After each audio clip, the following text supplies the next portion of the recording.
What do I think of the FGC integrating into Dreamhack? Did the Austin event do it well? Okay, that's a great question. I want to talk about this. Actually, Pendantic. I'm really glad you brought it up because I didn't think about it, but yes, this is absolutely a topic that I want to talk about. A lot of people actually, I know that I was very, very much against the fighting game community integrating with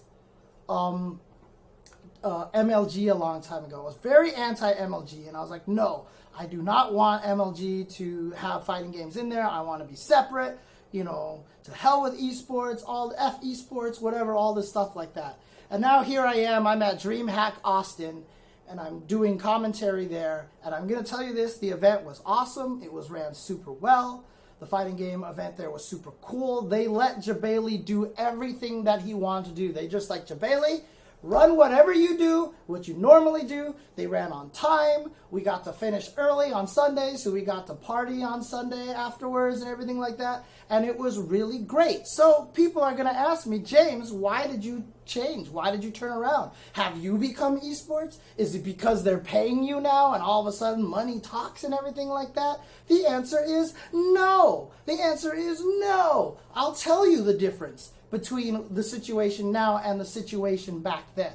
The reason why I'm okay with it now, the reason why I think it was great, the reason why I'm super happy to integrate with Dreamhack, and I will tell you this, I felt like the fighting game section at Dreamhack was the most packed. I felt like there was the most audience, people watching over there. Like I would go and stare at some of the other games that had the bigger stadiums and stuff like that, and I felt like the seats were a little more empty than they were at the fighting game events. So the fighting game events were really hype and everything like that. The reason why I'm okay with integrating with events like Dreamhack now is because if Dreamhack came back and said, you know what, fighting game community, screw you guys, I don't want you anymore, you're done, you're kicked out of Dreamhack. Then the FGC says, okay, I guess we'll go back to the Mandalay Bay then. You know, it's like, we're on ESPN. We made it to the Mandalay Bay with EVO. We made it to ESPN with Capcom Cup. We've already established ourselves as a thing. We aren't reliant on anybody. We have our own, we've made it there ourselves, grassroots, right? So if in the MLG situation, if they came and said, here's a bunch of money and here's all this production value, and then we left because they kicked us out, because they didn't need us anymore, then the FGC would see this bump and then this huge drop and things would kind of suck, right? So, but in this situation here, if Dreamhack was like, we don't want you anymore, FGC, we'd be like, okay, we'll just keep running Capcom Cup. We'll just keep running KI World Cup. We'll just keep running our own curly circuit. We'll just keep running our own burst league. We'll just keep going to Mandalay Bay at the stadium for EVO. It's fine. And in fact, I feel like Dreamhack benefits more by putting fighting games into their event than the fighting games benefit from Dreamhack. There is the other big difference, right? I'm not saying that Dreamhack is crappy or whatever, but I feel like Dreamhack was a cooler experience having the FGC there because the crowds were there, they were loud, there was a lot of people watching, the Smash audience was gigantic, they were cheering, they were going crazy. It creates for a cool environment. So at this point, I honestly do feel like the FGC benefits these events more than these events benefit the FGC. Back in the MLG days, this was completely backwards. It was completely backwards, right? MLG would have benefited the FGC way more than the FGC would have benefited MLG. That's why I didn't want that union. It sounds weird, but that's why I didn't want that union, because I didn't want to gain this false benefit. I didn't want to have like this random benefactor give you $1,000 and then disappear for the rest of your life. I wanted to get there on our own, and I feel like we are there now. And I feel like we have reached to a point where we can do all this stuff on our own. So now when we go to other events, we help them as much as they help us.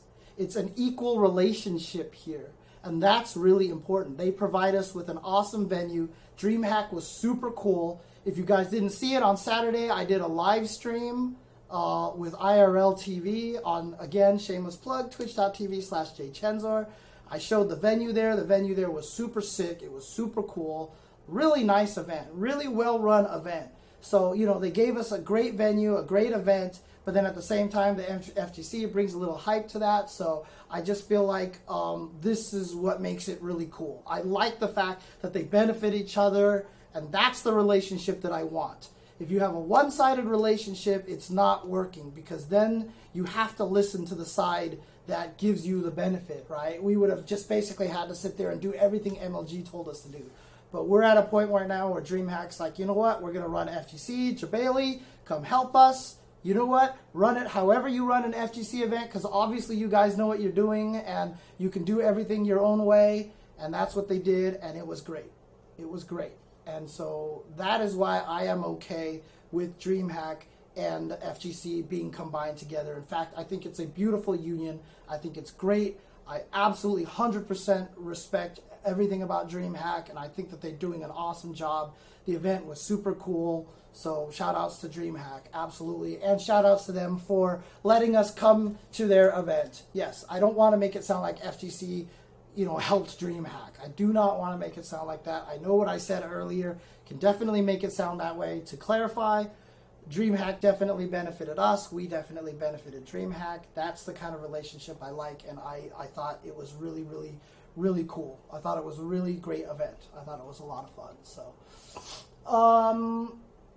yeah, there has been Street Fighter at Dreamhack before. Yeah, Dreamhack Sweden, Dreamhack, it was there last year, Dreamhack Austin as well. So, there you go. This is not the first time they've done it. So, yeah, absolutely. So, so many good fighting games coming out. Is there any other questions that anybody wants to ask? Again, that would be at jchensor in the chat. People want me to dab again.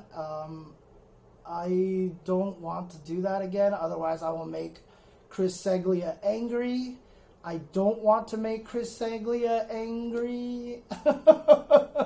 So you will probably not see me dab again here on the stream. So I didn't see the Tekken Talk Eggy Roll. I'm sorry, I didn't get to see that. I know Maximilian was on there, so I didn't get a chance to see that. So so there you go. So Misery Business asks me, how is stripping going for me? It's going all right. It's going pretty decently right now. So the thing about it is, I mean, I think I've mentioned this before on the stream. I lost my job last year, and I really did have to go other directions. And this was one of the directions that I decided to go. It was kind of strange, but it's working out for me. I think, I mean, look, the people that are usually there seem to have a good time, and they seem to enjoy it a lot, so it's going all right. It's going all right. It's going all right now. Yes, Pendantic Sim, again, another great point. I do love the different commentators. I had a blast doing commentary with Eli. I think that was super, super fun. He is definitely a great up-and-comer, and I don't even feel like he got to show off his technical knowledge enough. Just from the conversations that we were having with him, like off camera and stuff like that, that guy really knows his shit, right? He really knows his shit, and like, he is going to be an amazing commentator, so keep an eye on him. Street Fighter V beta, yes, according to DT the Emperor, that is correct. On the 11th, the Street Fighter V beta continues. That will be for PC and PlayStation 4, so there will be a beta demo on the PlayStation 4 as well. And then they did officially announce, they didn't announce which character it is, but they did officially announce that when this beta changes to the CFN comes out, it will include the new character. I believe that was said. So, what fighting game am I best at? Is Super Turbo Free, without question. That is my best fighting game. Thoughts of the multitudes of events one after another. It's tough. It's rough on a lot of players, but it seems to be going okay. But I feel like ranking events are going to get hurt a little bit because the premier events are so important right now. But, you know, we will reach a balance point. It will reach a balance point just through natural course of the way it works, because the events that aren't going to be big enough, unfortunately, they're just not going to get a lot of people. And if they want to stop, they can. If they're okay with it being small, they can scale it down. But it's going to be interesting. I don't want to see any of the events go away because I think it's important to have them all over the place. What just happens is that there might be a stronger concept of regionals, that like all the events around Texas, all the events around Southwest, all the events around Northeast, the Midwest, all these different areas will kind of have more traveling within themselves, and then the premier events and the bigger ranking events will just be where everybody combines together and really plays against each other. But that's not a bad thing. That's not a bad thing. And in fact, I think that's really important to be able to bring up the regions. I think that's really, really strong. So,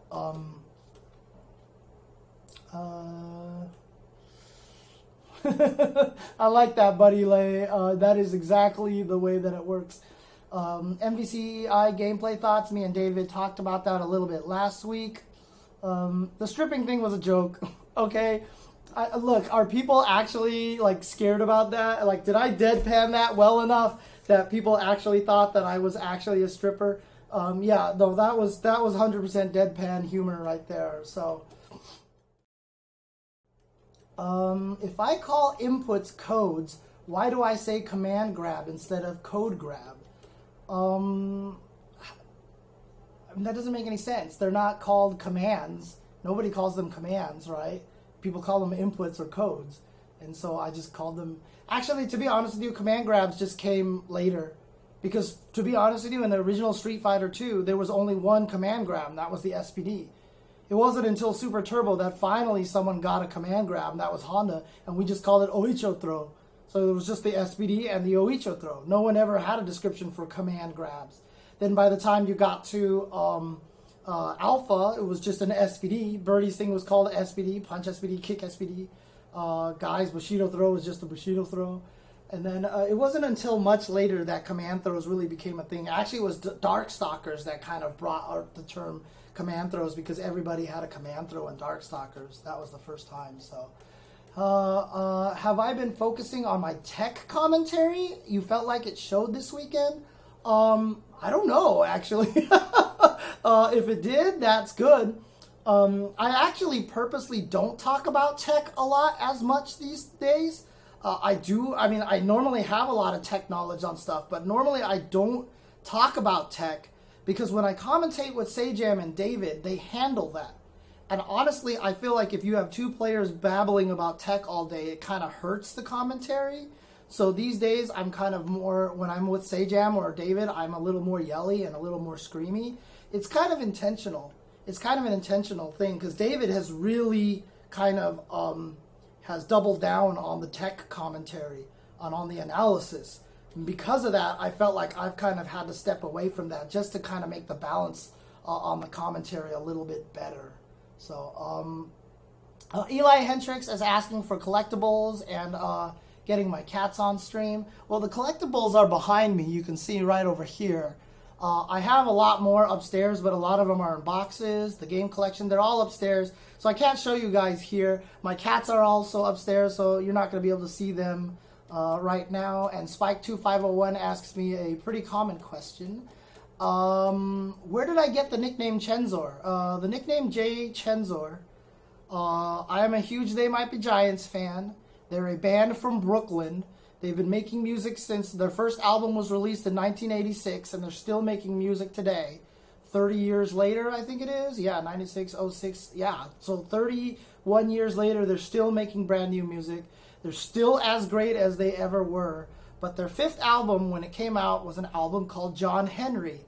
And on that album was a song called Meet James Ensor.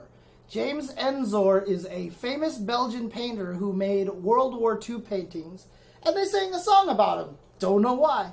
But at that time, my first internet interaction was joining a They Might Be Giants news group, a newsletter. So that album came out, and I was like, hey, you know what? I'm going to be James Chensor. Ha ha! Check that out. So no shock, my nickname came from a pun. So it was J Chensor, UCLA. Then, at that point in time, and I'm just totally revealing how old I am, finally rolled out the ability for everybody to have their own email address tied to UCLA because they just finally created, got up to the internet during that point in time. and you are restricted to 8 letters for your name, for your name on the email. So I chose jchensor, and from that point forward, it's jchensor. Tap2GG, if I can, I definitely will do Metal Gear again. So, again, if you want to talk to me, it's at jchensor instead of at SoloChenTV. It's easy. So, let's see here. How much to go private? More than you can afford, buddy. Let's see. Hawk got a command throw in Super before Honda got one in ST. Yeah, that's true. And we just called it SPD. We just called it Spinning Pile Driver. That's true, Super Turbo GGPO. Good point. Do you have hope Ultra Street Fighter 2 gets strong support, or do you feel with the new character additions it won't be a definitive version?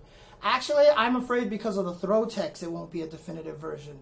Characters like Blanca rely on the fact that they have holds. Ken relies on the fact that he has a hold. If you can tech Ken's hold and you can tech Dalsum is not a problem. If you can tech Ken's hold, if you can tech Honda's holds, if you can tech Blanca's holds, they are going to drop in tiers so drastically that they might almost become useless to the game. So that is the main concern for me right now, is just to see if there's any other balance changes besides the throw text. What do I think of the balance changes in the middle of the year for Street Fighter V and so close to EVO? At least we know about them. At least we know they're coming. At least they gave us what they are so we can think about it. At least they didn't drop it to us on a surprise. I don't think it'll affect it as much as people think. I don't think the game is going to change that much. So, yeah, if you do want to watch me do tech commentary, definitely go watch my solo Super Turbo commentary from NCR, because I went nuts on that one. That was fun. KFC, as I mentioned, I think MVCI looks great. If you check out the stream from last week, we talked about that a little bit. I think it looks really great. Do a house tour stream. Actually, maybe I'll do that one of these days. Muckmaster, I have the tools for that now. I tested IRL TV, so I might actually be able to do a house tour stream at one point in time. So there you go. Let's see here. Do I think Street Fighter V would benefit from different types of skills, of V skills for each character? Maybe, not sure. Sure. Any interest in Persona 5? I am, but man, between Metal Gear Solid 5 and Breath of the Wild and Tetris and stuff, I have so many games to play. I don't know if I'll ever get to Persona 5. Computer specs. Mondo helped me put together my PC. It's a pretty buff PC. Would I consider doing a video series of old school lore and stories of the old FGC days? Yes, I've already done one. In fact, if you go to youtube.com/SoloChenTV and look up a stream called FGC History, I did one about the East Coast West Coast rivalry. I've intended to do more. I need to get LA Akira on the show to keep going with all this stuff from years ago, and I just have been lazy, and we just keep, it's like that whole phone tag stuff, and we just never get it set up.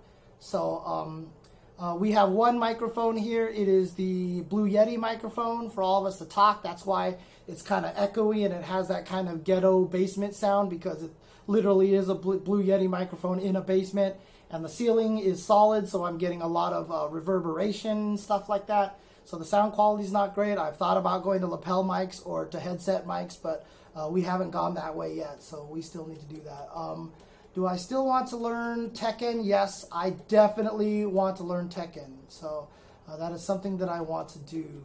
The Rev 2 demo is... Wait, it's only online? I thought it wasn't online. I thought it was local only and not online. I can't show the cats. They're upstairs. Pokken has gotten quieter. Yeah, it's unfortunate, but they're still getting a lot of help from Evo. They're donating $1,000 to a lot of events, so there's never another one coming up. What's my favorite programming language? Java, C#, because they're basically the same thing with slight different advantages to either ones. But yeah, hi, Mr. Henry says this. If you guys like me answering questions like this, twitch.tv/jchensor. I do this all the time on stream. So, but it is 9 o'clock. I'm going to go ahead and call it for tonight. So So I'm going to go ahead and call it for a night, but I am going to call it for a night only here. You guys can stay here because it will auto-host the jchensor stream once I start up over there. But I'm going to mess with Answer for like 30 minutes to an hour on that stream. And then I'm probably going to go grab some food because I haven't had dinner yet and I'm hungry. But guys, if you want, you can also jump over to twitch.tv/jchensor. I'll be over there, and I would love for you guys to come hang out while I mess with with Answer on stream in the Guilty Gear Rev 2 demo, and I'll show you guys some of the cool things in the Rev demo. So, yeah, basically after party. Let's go after party. So let's go ahead and everyone jump over there to twitch.tv/jchensor. I will be there very shortly. I will see you guys everywhere soon, and Chris Seglia actually joked. So Chris Seglia is the guy who runs the Tenno Productions, and he says that I should have my own personal sign-off, like how Spooky has the URL free now on the jchensor stream. I usually feed my cats as my sign-off, but here on SoloChenTV, Seglia actually suggested this as my sign-off, so I'm going to try it once for today. You guys can offer me feedback on Twitter or on the jchensor channel, but this is my official sign-off for today. All right, everybody. Thanks for watching twitch.tv/SoloChenTV, and suck my nuts, assholes.